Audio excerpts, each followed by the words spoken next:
రూపాయలు బాకీలు ఉన్నారు. ఏ కార్పొరేషన్లో కూడా పైసా లేదు. సార్ అయితే ఆగండి అన్నారు.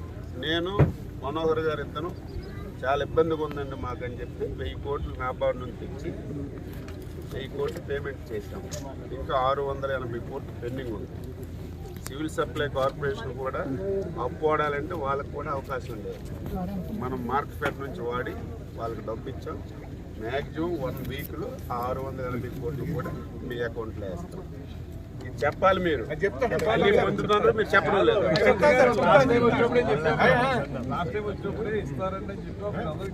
1650 కోట్లు బాకీ పెట్టి వెళ్ళిపోయారు.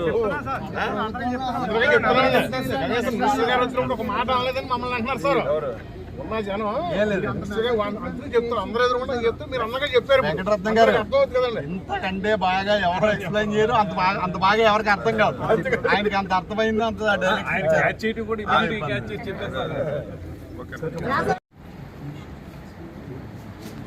ఆంధ్రప్రదేశ్ ప్రజలు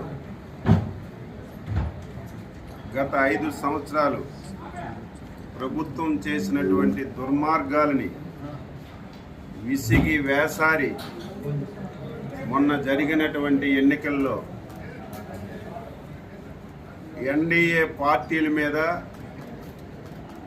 ముఖ్యంగా చంద్రబాబు నాయుడు గారు, పవన్ కళ్యాణ్ గారు, మోడీ గారి మీద ఒక అచంచలమైనటువంటి విశ్వాసం పెట్టుకొని దేశ చరిత్రలో ఎన్నికల వ్యవస్థలో ఎప్పుడు ఎవరికి రానటువంటి మెజారిటీతో అధికారాన్ని ఇచ్చిన విషయాన్ని ఒక్కసారి నేను గుర్తు చేస్తున్నాను.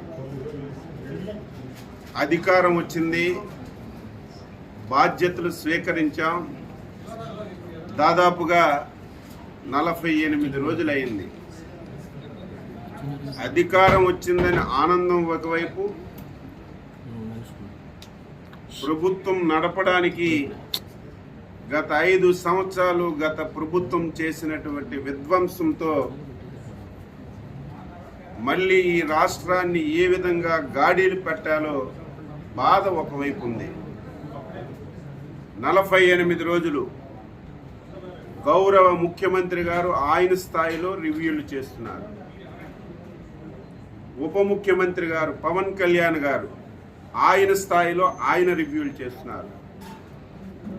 మంత్రులుగా మేము మాకిచ్చినటువంటి శాఖల మీద సుదీర్ఘంగా రివ్యూలు చేస్తున్నాం. నేను ఇది 6వసారి ఎమ్మెల్యేని, 2వసారి మంత్రిని.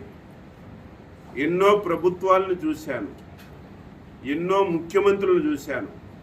కానీ ఫస్ట్ టైం గత ప్రభుత్వం లాంటి ప్రభుత్వాన్ని కానీ, గత ప్రభుత్వంలో ఉన్నటువంటి ముఖ్యమంత్రిని కానీ ఇంతవరకు ఎప్పుడు చూడలేదు, భవిష్యత్తులో కూడా చూడము. మొత్తం రాష్ట్రంలో అన్ని వ్యవస్థల్ని చిన్నాభిన్నం చేశాడు. పూర్తిగా ఆంధ్రప్రదేశ్ రాష్ట్రంలో ఆర్థిక వ్యవస్థ పూర్తిగా అతఃపాతానికి నొక్కేశాడు. ఏ శాఖ చూసినా శాఖలో సిల్లి గవ్వలేదు. ఏ శాఖ చూసినా ఆ శాఖలో వేల కోట్ల రూపాయలు అప్పులు తప్ప చెయ్యడానికి ఏమీ లేదు.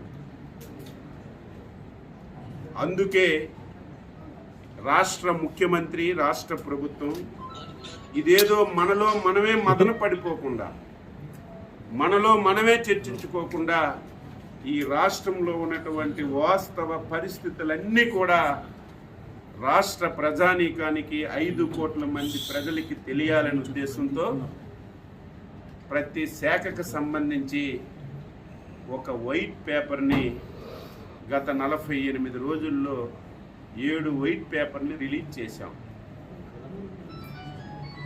గత ప్రభుత్వం ఆ వ్యవస్థల్ని ఏ రకంగా నాశనం చేశారు, ఆర్థికంగా ఆ శాఖలో ఎటువంటి ఇబ్బందులు క్రియేట్ చేశారు, ఈ రాష్ట్రంలో సహజ సంపదని ఏ విధంగా దోచుకున్నారు, ఈ రాష్ట్రంలో ఇబ్బడి ముబ్బడిగా అందింది అందినట్టుగా, దక్కింది దక్కినట్టుగా ఆస్తులన్నీ తాకట్టు పెట్టి దాదాపుగా 12 లక్షల కోట్ల రూపాయలు అప్పులు ఏ విధంగా చేశారో స్పష్టంగా ప్రజానీకానికి తెలియచేయాలని వైట్ పేపర్లు ఇచ్చిన విషయాన్ని కూడా ఈ సందర్భంగా గుర్తు చేస్తున్నాను.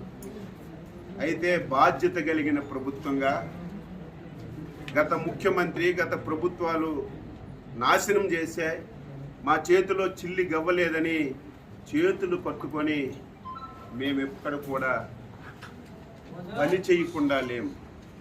దేవుని నుంచి కూడా మన మీద అచంచలమైనటువంటి గౌరవాన్ని విశ్వాసాన్ని ఉంచారని ముఖ్యమంత్రిగా బాధ్యతలు తీసుకున్న తర్వాత 5 సంతకాలు పెట్టాం.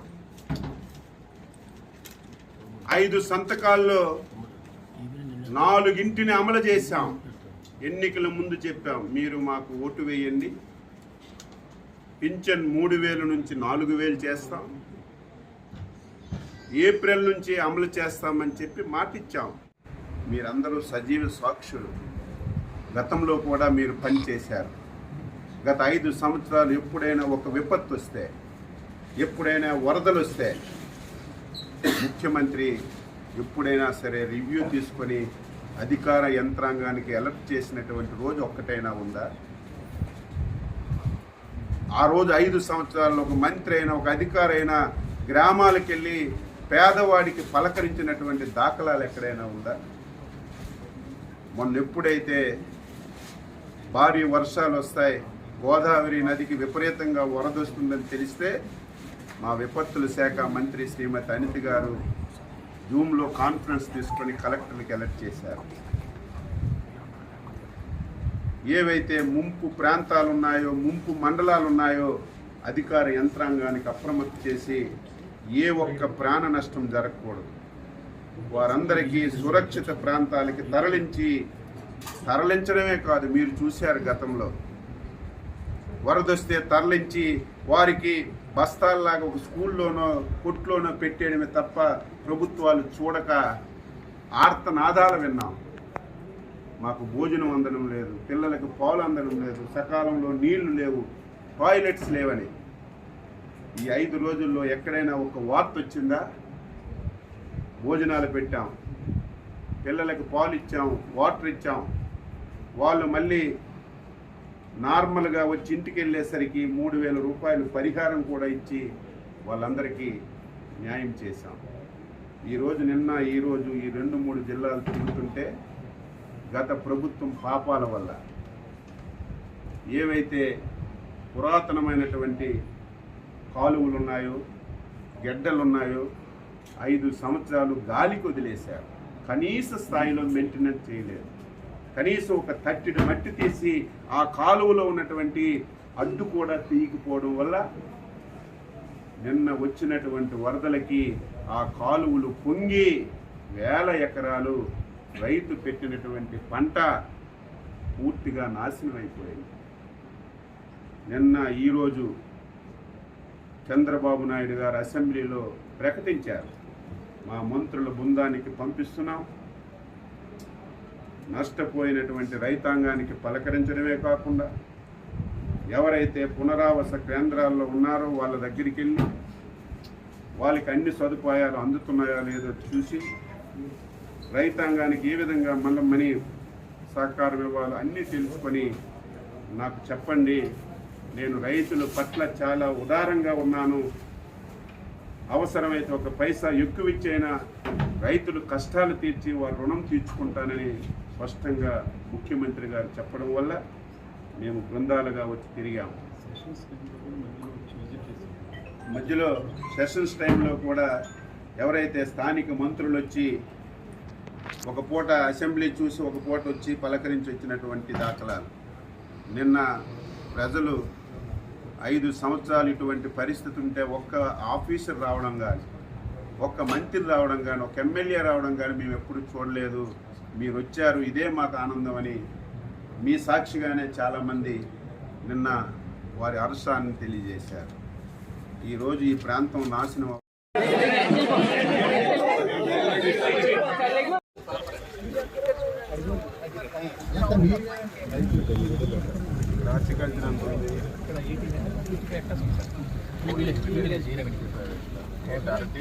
అరటి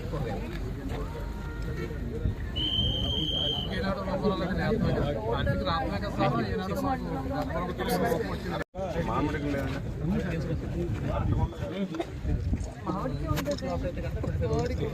లేదండి. ఎందుకంటే అది బయోయాన్యువల్ చేయమని చెప్పి సపరేట్గా సేతులు కాదు కదా, సేతులు ఉండదు. 10 సంవత్సరాలుగా అవుతుందా? బాగా అంటే మీరు ఏం చేయాలంటే ఫస్ట్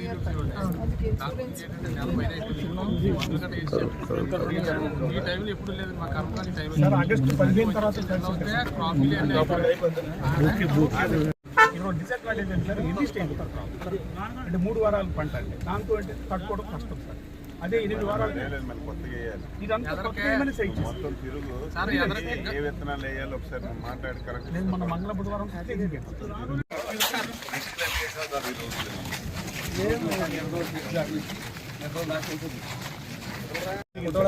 to 7 days నుంచి స్వర్ణ దాటి 10-64, 13-18 స్వర్ణ క్రాస్ ఇది ఏంటంటే సార్ ఇప్పుడు రికవర్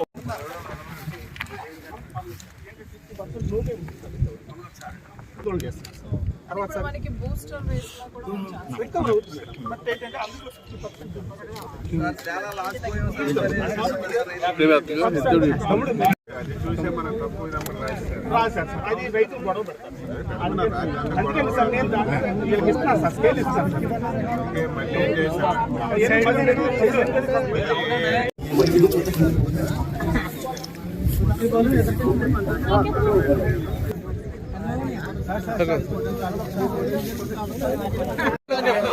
అలా మీరు వచ్చారు, మీకు దండం పెట్టుకున్నాం సార్. మేము ఏంటంటే గత గవర్నమెంట్ లో మాకు పోయేటప్పుడు మా జనసరావు రాలేదండి. 7 సంవత్సరాలు అది టౌన్ కానీ ఇవాళ మీరు వచ్చారు. మా ఊళ్ళకి ఏంటంటే మేము నష్టపోయాం. నెల 15 రోజులు అయింది నేను పంట ఊడిచి, మొత్తం అందరం ఊడిచి, రైతులందరూ ఊడిచి, మందులు కూడా వేసేయండి పోయింది.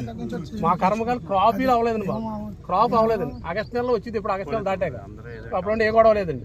ఇవాళ పోయిందంటే మళ్ళీ ప్రతిదీ కరెజ్యం కూడా కరెజ్యం ఆకుమడి పోసుకుని